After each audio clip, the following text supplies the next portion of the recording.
Assalamualaikum warahmatullahi wabarakatuh. Alhamdulillah pada kesempatan kali ini kita bisa bertemu kembali meskipun tidak bertatap muka langsung tetapi hanya lewat layar laptop, tetapi semoga apa yang saya sampaikan bisa kalian pahami.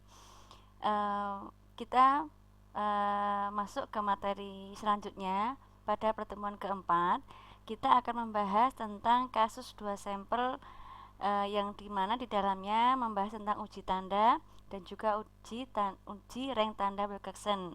Pada pertemuan yang lalu kita sudah membahas untuk kasus uji 1 sampel, yaitu uji tanda.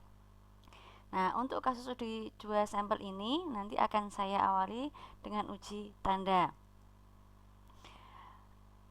Sebagai pengantar, di sini saya paparkan yang pertama adalah uji hipotesis komparatif 2 sampel, berarti kita akan menguji ada tidaknya perbedaan yang signifikan antara nilai variabel dari 2 sampel yang berpasangan. Nah, di sini apa yang dimaksud dengan jenis 2 sampel berpasangan adalah 1 sampel diukur 2 kali, misalkan sebelum sampel diberi perlakuan dan sudah diberi perlakuan. Kemudian berpasangan yang lain, misalnya ada suami istri, pria dan wanita, pegawai negeri dan pegawai swasta dan sebagainya. Jadi di sini nanti 2 sampel yang kita bahas di sini adalah 2 sampel yang berpasangan. Uji tanda. Uji tanda digunakan untuk menguji hipotesis yang komparatif atau membandingkan 2 sampel yang berpasangan bila datanya berbentuk data ordinal. Apa data ordinal? Yaitu data di mana di dalamnya itu termasuk data kategori ya, untuk membedakan 2 kelompok. Uji tanda hanya didasarkan atas tanda-tanda positif atau tanda negatif dari perbedaan antara pasangan sampel.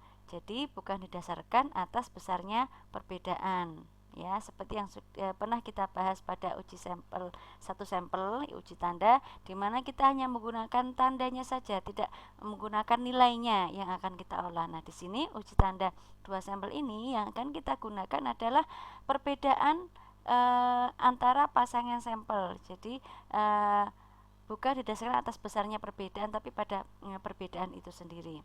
Nah, di sini nanti antara sampel 1 dengan sampel yang kedua atau 2 pasangan sampel itu nanti akan kita beri tanda, diberi tanda positif dan diberi tanda negatif. Di sini tanda positif kita berikan ketika ada perubahan yang positif, ya, diberi tanda positif. Ini belum saya revisi ya. Jika ada perubahan yang negatif, maka diberi tanda yang negatif. Dan jika tidak ada perubahan maka diberi tanda 0, sehingga akan mengurangi nanti jumlah respondennya. Seperti itu ya. Nanti ini direvisi ya. Kemudian statistik uji apa yang kita gunakan nanti? Sama seperti yang uji tanda binomial 1 sampel dulu ya, nanti kita akan menggunakan rumus binomial seperti ini, sigma t sama dengan 0 sampai x ya. Rumus binomialnya adalah binomial t n dan probabilitasnya adalah setengah ya, dimana n ini adalah banyaknya sampel atau eksperimennya, x ini adalah banyaknya tanda positif atau negatif yang paling sedikit aja, minimum ya, jumlah minimum dari tanda positif dan negatif. Setengah ini menunjukkan bahwa ini merupakan distribusi binomial dengan peluang sukses dan gagalnya itu sama-sama setengah. Kemudian ini kita gunakan rumus binomial ini ketika n-nya atau banyaknya sampel itu kurang dari sama dengan 25. Tetapi jika sampelnya lebih dari 25, maka nanti kita akan menggunakan uji C kuadrat atau C square sama dengan NI min N1 min N2 dikurangi 1 kuadrat dibagi N1 dikurangi N2, dimana N1 adalah banyaknya tanda positif dan N2 itu adalah banyaknya tanda negatif. Nah, di sini ada 3 uji ya, seperti biasa ada 3 uji hipotesis, uji sisi kiri, sisi kanan, dan 2 sisi. Di sini kita awali dengan uji sisi kiri ya, dilihat dari H1-nya ya, bentuknya kurang dari H1, P kurang dari 0,5, maka H0-nya kebalikannya atau sama dengan juga bisa, P sama dengan 0,5. Statistik uji yang digunakan di sini kalau sampelnya kecil kita gunakan rumus binomial ini, P sama dengan sigma R ya, ini R ya, tadi kita gunakan T yang ini kita konsistenkan ya, T tadi ya. Kita gunakan T ya. T sama dari 0 sampai X, binomial T N setengah. Kemudian kriteria ujinya H0 ditolak jika P kurang dari sama dengan alfa.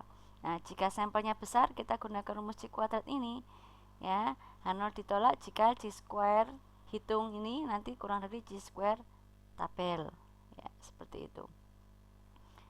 Kemudian untuk dua sisi ya, yang membedakan apa? Yang membedakan adalah di sini H1-nya sama ya, H0-nya, H1-nya adalah P lebih besar 0,5. Kemudian statistik ujinya sama ya, baik sisi kanan sisi kiri uji statistik ujinya sama untuk yang sampel kecil. Untuk yang sampel besar sama ya, yang membedakan adalah daerah penolakannya. Ya, kalau uji sisi kiri daerah penolakannya C square hitung kurang dari C square tabel. Kalau uji sisi kanan C square hitung lebih besar dari C square tabel. Nah, di sini langkah-langkah uji tanda untuk dua sampel. Di sini statistik ujinya sama, hanya yang membedakan kriteria ujinya H0 ditolak jika 2 kali P kurang dari sama dengan alfa. Kemudian untuk yang uji dua sisi, ketika sampelnya besar, rumusnya ini tadi statistik ujinya daerah penolakannya ini ya, C square hitung kurang dari C square 1 min alfa per 2 1, atau C square hitung dikurangi ini ada kekeliruan juga ya, C square lebih besar ya. Nah, ini C square lebih besar, nanti kalau materinya sudah di print bisa diperbaiki. C square hitung lebih besar dari C square alfa per 2 1. Nah, sekarang kita lihat contohnya. Suatu metode diet baru dikatakan dapat menurunkan berat badan secara nyata dalam waktu 2 minggu. Bobot badan dari 10 responden yang mengikuti metode tersebut dicatat sebelum dan sesudah mengikuti program diet tersebut. Ini sebelum diet beratnya adalah ini ya, 58,5, 60,3 sampai 59,4, dan setelah mengikuti program diet berat badannya menjadi ini ya, responden 1 menjadi 60, responden 2 menjadi 54,9 dan seterusnya. Nah, di sini ada dua uji yang hendak kita lakukan. Yang pertama adalah ujilah pada taraf 5% apakah terdapat perbedaan. Yang kedua, apakah benar bahwa metode diet dapat menurunkan berat badan. Ya, soal nomor 1 ini sudah mengarahkan kepada apa? Terdapat perbedaan. Berarti nanti di sini mengarahkan kepada uji dua sisi. Kemudian di sini apakah memang benar metode diet dapat menurunkan berat badan? Artinya apa? Artinya apakah metode diet itu sukses gitu ya? Sukses. Kalau sukses itu berarti sebelum dan sudah itu besar mana berat badannya? Ya, besar yang sebelum. Berarti kan nanti mu1 itu kurang dari ya, mu1 lebih dari mu2 ya, karena di situ ukuran suksesnya adalah ketika mu2-nya itu lebih kecil dari mu1, kan berat badannya turun. Berarti nanti di sini mengarah kepada uji satu sisi, uji sisi apa? Sisi lebih kecil, lebih besar. Uji sisi kanan ya, uji sisi kanan. Ya. Nah, di sini kita kerjakan yang nomor 1 dulu. Kita diminta untuk menguji apakah ada perbedaan ya, ada perbedaan berat badan setelah mengikuti dan sebelum mengikuti. Ini uji dua sisi seperti ini, bahwa H0-nya mu1 sama dengan mu2, H1-nya mu1 tidak sama dengan mu2, atau bisa kita nyatakan dengan seperti ini. Alfanya 0,05. Nah, di sini kita beri tanda. Tadi tanda positif atau negatif itu kita pakai ketika ada perubahan yang positif, itu kita beri tanda positif, dan perubahan yang negatif kita beri tanda negatif. Nah, di sini karena ukuran suksesnya adalah ketika turun, maka nanti ketika nilainya turun kita beri tanda positif, sebaliknya ketika berat badannya naik kita beri tanda negatif. Nah, responden 1 di sini negatif karena justru naik ya. Jadi di sini perubahannya tidak positif gitu. Nah, di sini semuanya perubahannya positif ya, karena semuanya di sini berat badannya adalah turun, maka tandanya positif. Nah, di sini kita akan tahu tanda positifnya 9 dan tanda negatifnya adalah 1. Nah, seperti yang sudah kita pelajari ya, nanti kita akan X-nya gunakan yang minimum, maka X-nya adalah 1. N-nya ini adalah banyaknya responden ya, ada 10, 1, 2, 3, 4, 5, 6, 7, 8, 9, 10. Dan di sini N-nya itu kurang dari 25, maka kita gunakan rumus binomial ya. Rumus binomial di sini ya, di sini langsung ya, nanti P-nya ya, P-nya itu adalah rumus binomialnya ini adalah ini ya, dimana T-nya 0, X-nya adalah 1, di sini 10, N-nya P-nya setengah. Nanti silahkan yang pernah saya ajari ya, mencari dalam tabel binomial atau menggunakan kalkulator, dimana N-nya adalah 10, X-nya 1, dan P-nya adalah 0,5 ya. Nanti silahkan dicek apakah ketemu adalah 0,0107 ya. Di sini karena uji dua sisi, maka kita kalikan 2 menjadi 0,0214. Selanjutnya adalah penolakan ya. Untuk uji dua sisi, H0 ditolak jika P sama dengan 2 kali rumus binomialnya ya. Di sini kita lihat rumus binomialnya adalah 0,214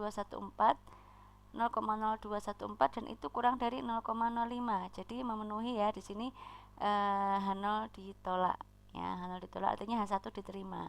Artinya kalau H1 diterima apa? Tidak sama ya. Ya. Mu1 H1 tidak sama dengan mu2, artinya ada perbedaan ya. Nah, ya ada perbedaan sebelum dan sesudah mengikuti program diet. Nah, ini untuk contoh yang nomor 1. Selanjutnya yang nomor 2.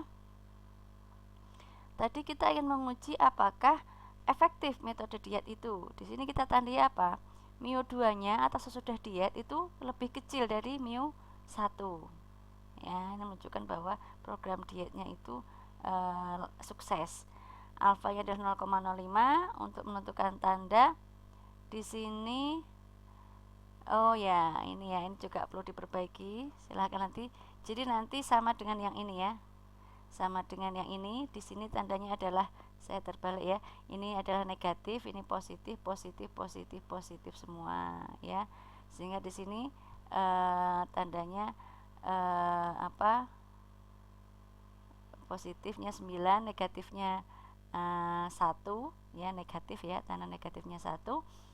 Kemudian ya di sini tetap X-nya kita ambil minimum ya, minimum karena kurang dari 25, maka rumus binomialnya adalah ya seperti ini, hasilnya 0,017 ya. Nanti di slide yang saya share akan saya revisi ya, sudah saya revisi. Nah, di sini H0 ditolak jika P kurang dari alfa. Di sini 0,017 kurang dari alfa, maka H0 ditolak, artinya H1 diterima. Berarti metode dietnya sukses ya. Metode dietnya menurunkan berat badan ya. Di sini menunjukkan sukses ya. Ya, itu penjelasan dari slide yang ini. Nah, sekarang kita akan ambil contoh yang datanya lebih dari 25. Ya, kita ambil datanya lebih dari 25.